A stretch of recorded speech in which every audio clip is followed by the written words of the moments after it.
পুজোয় কি কেনাকাটা করলাম প্রীতিদি? পুজোয় কি কেনাকাটা করলে? কেন দেখাচ্ছ না, কেন দেখাচ্ছে না? আরে বাবা, তোমাদেরকে না দেখে যাবোটা কোথায়? তোমরা কেন এত তাড়াহুড়ো করছো? আমি নিজেই এখনো কিছু কিনিনি, এই প্রথম আজকে গেলাম বাজার কলকাতায়, তাও নিজের জন্য কিনতে আমি যাইনি, গেছিলাম হচ্ছে আমার ননদের ছেলের জন্য কিনতে। কিন্তু মেয়েদের মন বুঝতেই পারছো, নিজের চোখের সামনে মেকআপের জিনিস আর তার সাথে ফুচকার দোকান আর যদি জামা কাপড়ের দোকান দেখতে পায়, সেটা কি না কিনে থাকতে পারে? একটা হলেও তো কিনবে। তো আমার মেন উদ্দেশ্য আজকে আছে হচ্ছে ননদের ছেলের জন্য জামা কাপড় কিনতে যাব। তো আমার মেয়ের জন্য ইচ্ছা আছে একটা কিনবো। তো আমার তো এখানে কনফিউশন চলছে, তার কারণ হচ্ছে আমি অনেক দিন হয়ে গেল পুচকেটাকে দেখিনি।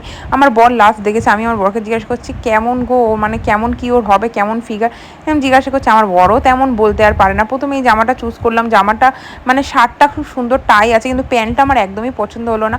বাচ্চা দেখবে একটু কমফোর্টেবল জামা কাপড় পরতে বেশি পছন্দ করে, এই প্যান্টটা এত লাইলনের মতো, মানে কেমন বলবো। তো প্রথমে আমার এই ব্লু কালার জামাটাই পছন্দ হয়ে গেছিলো এসেই, তো সেই জন্য আর অন্য কিছু আমার পছন্দ ছিল না। তারপরে আমি ব্লু কালার জামাটাই নিয়ে নিয়েছিলাম, তার সাথে ম্যাচিং করে একটা প্যান্ট নিয়ে নিয়েছি।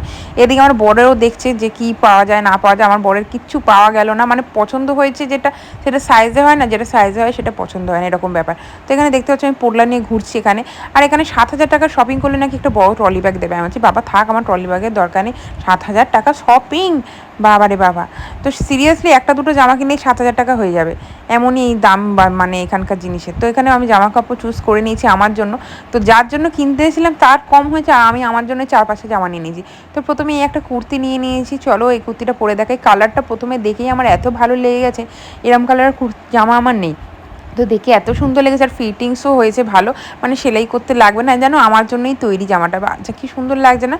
তো পঞ্চমী লুকের জন্য এই জামাটা একদমই ঠিক আছে, কিন্তু নিচে আমি কী দিয়ে পরবো, পিঙ্ক কালারের জিন্স পরবো না আর কি কালো জিন্স পরবো, সেটা আমাকে কমেন্ট করে জানো। তারপরে এই ওয়ান পিসটা নিয়েছি, ওয়ান পিস আমি জীবনে পরে বেরাইনি রাস্তাঘাটে, কিন্তু এই ওয়ান পিসটা দেখলাম একটু লং আছে আর কালারটাও বেশ সুন্দর, আমাকে পরেও মোটামুটি ভালোই লাগছে, অত খারাপ লাগছে না, তাই না? তো আমার বেশ ভালোই লেগেছে, আমার বড়েরও পছন্দ হয়েছে, তো সেই জন্য আমিও এটাও নিয়ে নিলাম। তোমাদের কেমন লেগেছে অবশ্যই জানো। তারপর নর্মালি আমি একটা এরম জামা নিয়েছি, এই জামাটা তোমাদের পছন্দ হতেও পারে না হতেও পারে, কিন্তু টপটা নিয়ে কোনো কথা হবে না, এত কমফোর্টেবল, এত মানে সফট কাপড়, আর ফিটিংসও খুব সুন্দর, প্যান্টটার কোয়ালিটিও ভালো, খুব সুন্দরই জামা কাপড়। তো জামা কাপড় নিয়ে এবার বাড়ি আসছি, যে এত রাস্তাটায় জল আমাদের গলির সামনে, কি বলবো তোমাদেরকে, আর খালে পুরো একদম জল জমে আছে, পাশ হতেও পারছে না, আর প্রত্যেক দিন এই জল পাড়ি পাড়ি যেতে না কি সমস্যা হচ্ছে তোমাদেরকে। তো এই যে এইসব বড় বিল করে এসেছি, কী আর বলবো কত টাকার বিল হচ্ছে, তার সাথে এত টাকার জিনিসপত্র কিনেছি, তার সাথে দিয়েছে একটা ক্যাসারোলের সেট। আর মেয়ের জামাটা তোমাদের দেখানো হয়নি, এই যে এটা হচ্ছে মেয়ের জামা। দুর্ভাগ্যবশত মেয়ের জামাটা কালকে পাল্টাতে হবে, কারণ এক সাইজ বড় নিতে হবে, ছোটো হয়েছে জামাটা।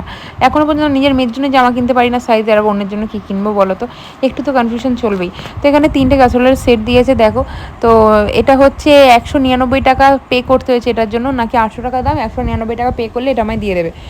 নিয়েই নি, কী আর করা যাবে, এত টাকা জিনিস কিনলাম আর ক্যাসারোলের সেটটা নিয়েই নি, কী আর করা যাবে। তো কেমন লাগলো আমার পুজোর, সবে স্টার্টিং হচ্ছে, এখনও কমপ্লিট হয়নি, পার্ট বাই পার্ট আসছে।